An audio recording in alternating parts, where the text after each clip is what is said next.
Hey, mama. So, if you're a coach or a service provider who has a podcast, and if you've been consistently selling your offers on your podcast, but you're not seeing consistent conversions, or you're wondering how to actually get clients from your podcast, then today's episode is for you. I'm sharing some tweaks that you can make to your podcast content to start seeing more conversions and the types of offers that convert well when selling on your podcast. All right, let's jump into today's episode. Hey, mama. Welcome to Marketing Without Socials for Moms, the go-to podcast for moms in business who want to stop relying on social media to build their business and build it in a way that fits their current season of life. I'm your host, Andrea Singletary, a wife, mama of two, and visibility strategist for moms. Each week, I'm giving you the inside scoop on how to increase your visibility, leads, and sales through podcasting, email marketing, and collaborations. Ready to truly make social media optional in your business? Grab your chai tea latte and let's dive into today's episode.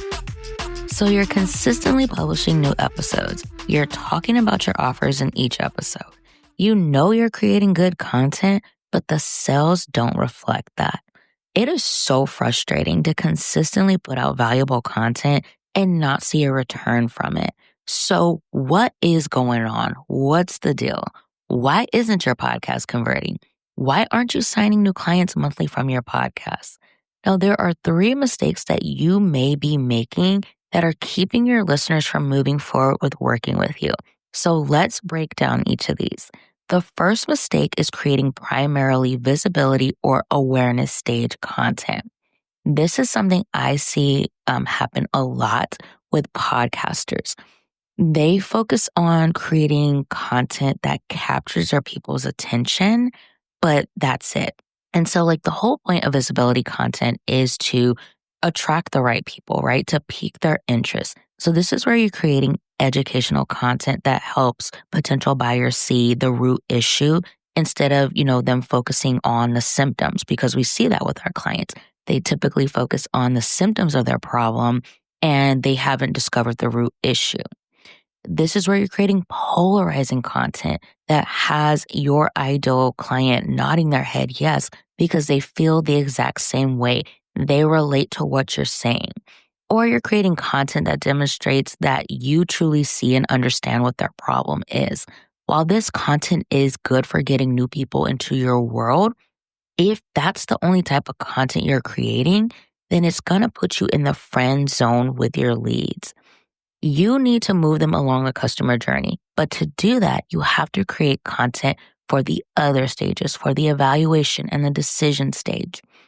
I share more about creating podcast content for each stage of the customer journey in episode 230. So if you want to learn more about that, go check it out. And it's linked below in the episode description and in the show notes.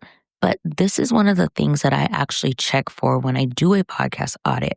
I look at whether or not you're creating content for each stage of the customer journey, because if you're focusing heavily on one type of content, your listeners aren't going to convert into your offers no matter how much you sell on your podcast.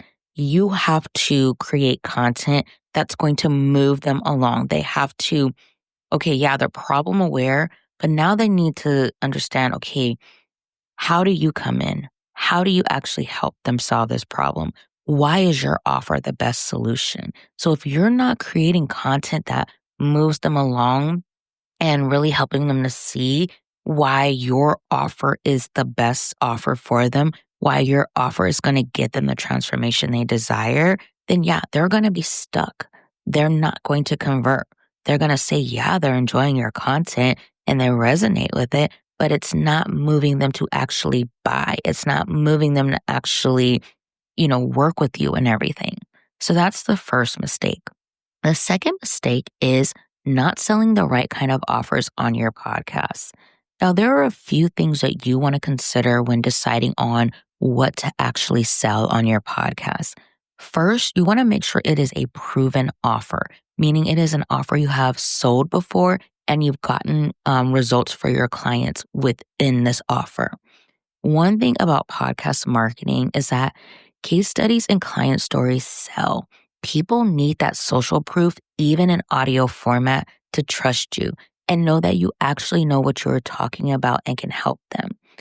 I see this a lot. Like a lot of podcasters don't do, those case study episodes or even incorporate their client stories into their podcast content.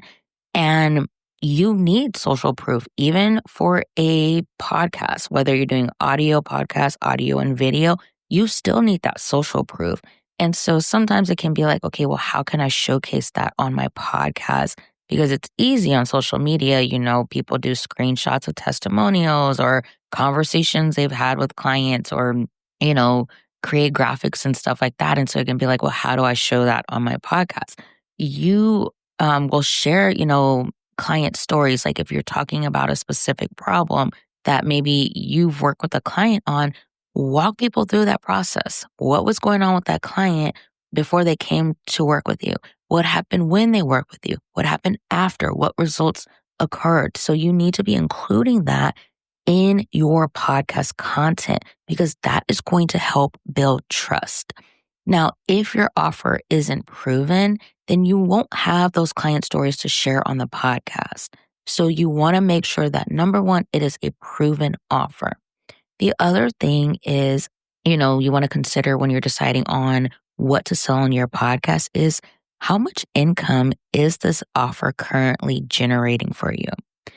If it's not an offer that is selling well right now, bringing it on the podcast won't fix that. You want to sell the offer that is consistently generating income for you on the podcast. And I know it can be like, well, that's going to, get more eyes and ears on my offer and everything. But it could be that if that offer isn't validated, then bringing it on the podcast isn't going to fix the issue. Or, you're going to find yourself frustrated constantly promoting this offer that's not selling on the podcast when maybe it's not something your people want or need right now. So these are things that you want to be thinking about before you start selling it on the podcast. So the other thing I want to talk about here is low ticket versus high ticket offers. Which one do you sell on a podcast? Well, there's nothing wrong with selling low ticket offers on your podcast. I've done it. I've sold my membership on this podcast and everything. There's nothing wrong with it. But if you have a smaller audience, prioritizing selling your low ticket offer over your higher ticket offer may leave you frustrated. One thing we know is that when it comes to low ticket offers, it really is all about volume. The larger audience that you have and you've built trust with, you're going to see those conversions and you're going to hit those income goals with those lower ticket offers. But if you don't have that volume to generate, the income you want to hit with low ticket offers, then you're going to find yourself frustrated. The other thing you have to think about too is the type of buyers who listen to podcasts. I have found that people who typically listen to podcasts are not your DIYers. And I know that sounds crazy, right? Because people tend to educate on podcasts and everything. But that is not the case. These people are typically not DIYers. They are usually looking for someone to outsource to, someone who can do the work with them, whether it's coaching, consulting, or a done-for-you service. And so you want to consider that as well. So personally, I have found that my high-ticket offers sell a lot easier via my podcast than my low-ticket offers. So as a coach, you can sell your high-ticket one-on-one coaching, offer, or if you have a group program, a mastermind, you can sell that on your podcast. It's effective. I currently have a client who she's consistently signing clients for her one-on-one coaching offer directly from her podcast content. And with podcasts, the reason why this works so well is because you can go deeper in your conversations, in the topics you're speaking on compared to social media. Social media, you do not have 10, 15 minutes to go on and on and on about something unless you're doing a live. But even then, if people aren't watching the lives, it may not be the most effective strategy for you.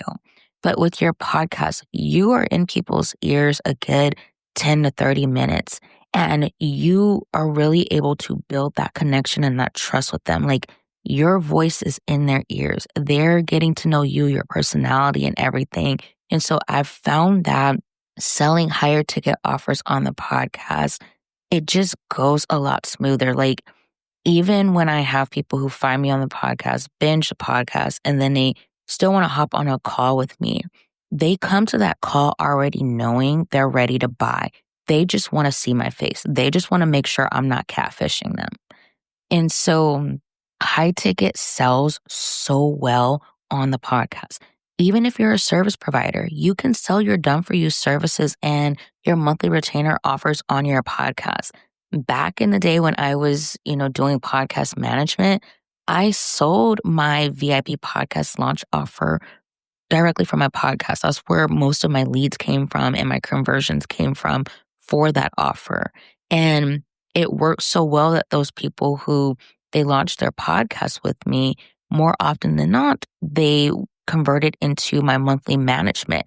And it was because they listened to the podcast. They trusted me. They knew, my work ethic and that I would deliver for them and everything like that. So selling high ticket on your podcast, it is a game changer. And I wanted to bring this up because I've seen just working with different clients and stuff, they've always felt like, oh, I can't sell high ticket on my podcast. No, you need to be selling your high ticket offers on your podcast. Like the people who are ready to invest in your high ticket offers, they're listening to podcasts.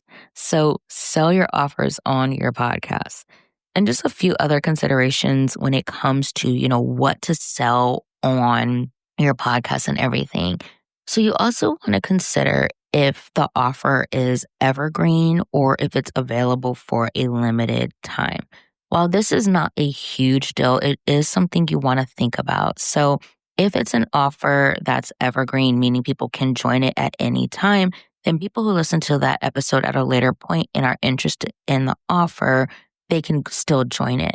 But if it's a limited time offer, and people who hear about the offer, after the deadline has passed, well, those people are going to be frustrated when they discover they can no longer join that offer.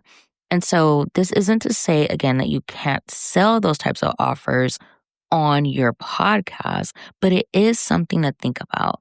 Kind of a workaround for this is if it's an offer that's, available for a limited time, but maybe you have another offer that's maybe similar or provides a similar type of service or transformation or something. And so you can always go back and update those links. So that way, they may not be able to get the original offer, but this other offer could provide the same type of solution. So those are just some things you want to think about as you're planning your podcast content and planning, what to actually sell on your podcast. Okay. Now, the final mistake that you may be making that's resulting in your podcast not converting is how you're actually presenting your offer. Now, this is the number one mistake I see when I do a podcast audit and strategy session. The offer isn't positioned as the only solution to the person's problem. The offer isn't highlighted in a way that shows the listeners why they need this offer right now. A mistake I see during a podcast audit when it comes to the positioning is really the overall messaging. So they aren't talking to those ready to invest clients. The content they're creating is more geared towards those who are nowhere near ready for the level of support they provide.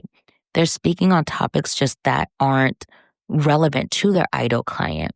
And another mistake I see is talking about the benefits of the offer and not the transformation. I'm going to hold your hand when I say this, but mama, no one cares what all is included in your offer. They don't care about the number of calls or the resources they get access to. They want to know what is in it for me. What is this offer going to do for me?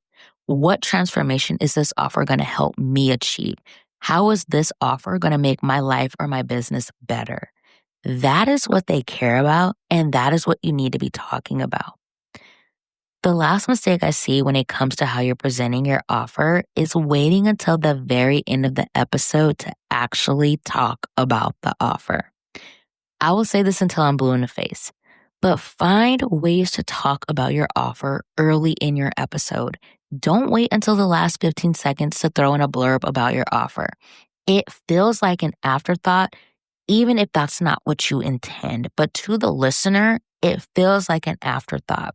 And if you aren't sold on your offer, if you aren't hyped up talking about your offer, then why would somebody invest in it? You need to be talking proudly, boldly about that offer. Sell in your content. Don't tiptoe around it. And the number one way to avoid this is by planning your podcast content around your offers. Go into the episode already knowing what you want to sell. Okay, so those are the 3 shifts you need to make to start converting your podcast listeners into clients.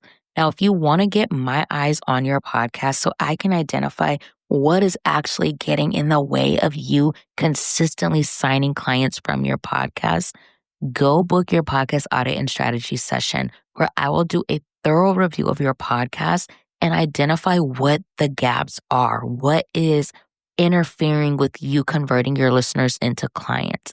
These audits have resulted in clients going from seeing no sales to consistently making new sales monthly from their podcast, going from seeing a decline in their podcast listens to seeing a significant increase in listens and seeing conversions within 4 months of implementing the feedback from the audit. Your podcast can truly be a pivotal part of your marketing and sales strategy. Let me help you fix that, okay? Let me help you fix what's not working so your podcast can do the heavy lifting for you. Because podcasting, like real talk right now, podcasting is a time commitment. We're not doing this for kicks and giggles. We're not doing this because, oh yeah, we like having something extra on our plate. We're doing this because we are trying to connect with more of our ideal clients and convert them into our offers because we have solutions and we want to help the people who need them. So let's get your podcast right so that way you are able to serve more people. Head to mamaturnedmompreneur.com/podcast audit to book your audit and strategy session today. This will be linked below in the episode description and in the show notes. All right, Mama, I'll catch you in the next episode.